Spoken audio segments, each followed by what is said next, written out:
Mogoče to, da je toliko enih problemov, pa toliko enih idej, pa toliko enih rešitev na voljo, tako da moramo izbirati, na čem delati, ker po drugi strani seveda smo omejeni z viri, človeškimi, finančnimi, tako da moramo iskati, kje je tista projekt, ideja, kjer bo prinesla največji učinek, največ dobrega.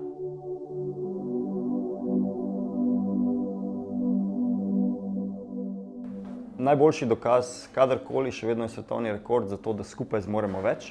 Na ta način še vedno delujemo, še vedno smo pozitivno naravnani, torej iščemo alternativne rešitve tistim, ki nam niso všeč, jih ne samo rušimo, smo odprti za sodelovanja in res smo konstruktivni v našem delovanju. Potem seveda je tudi še transparentnost nam bila že takrat pomembna, v zadnjih letih smo na tem veliko naredili, pa po drugi strani še sami podatki, ker akcija ne bi uspela brez registra divjih odlagališč, smo šele pokazali obseg problema in ga potem reševali in na ta način delujemo še naprej.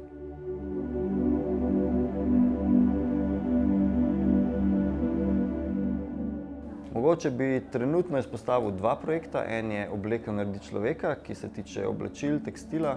Smo zanalizirali, kako se to pri nas proizvaja, kaj z odpadnimi oblačili, z odpadnim tekstilom delamo in spodbujamo ljudi k temu, da bi bolje skrbeli za lastna oblačila, da bi bili manj pod vplivom hitre mode, da bi več jih izmenjevali, popravljali, kupovali kvalitetne kose in podobno.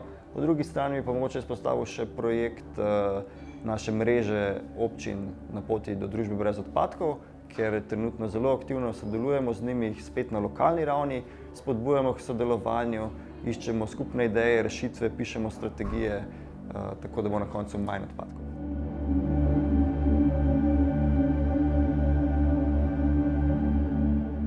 Mogoče se zdi zaradi uspeha te Očistimo Slovenijo akcije, ki je še vedno svetovni rekord, ampak sam ne bi rekel, da smo kaj posebnega.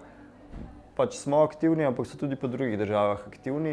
Res je, da imamo mi boljše izhodišče, imamo precej ohranjanja narave in nekega naravnega kapitala, ampak nažalost slabo skrbimo za njega.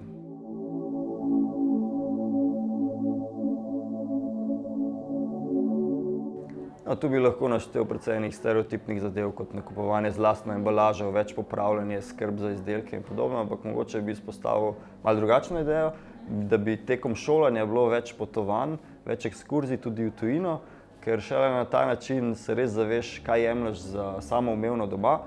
Imamo ogromno gozdov, pa greš na Nizozemsko, na Irsko, ni ne gora, ne gozdov, ne pitne vode v mestih. In če bi te stvari, ki jih jemljemo kar tako, da jih imamo privzeto v Sloveniji, jemali bolj resno, kot neko vrednoto, kot nekaj, kar se splača čuvati, bi avtomatsko imeli boljši odnos do narave, do okolja, bi tudi bili bolj ozaveščeni, bolj ravnali, drugače naslavljali proizvajalce, ko nam prodajajo za nič izdelke in podobno.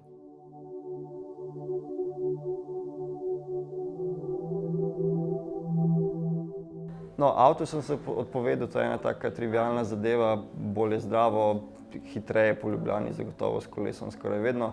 Pa mogoče tudi to, da se izogibam plastičnim izdelkom za enkratno uporabo, ker so na ta način tudi manj v stiku s plastiko, v kateri so šibko vezane kemikalije, ki so pa zdravju škodljive.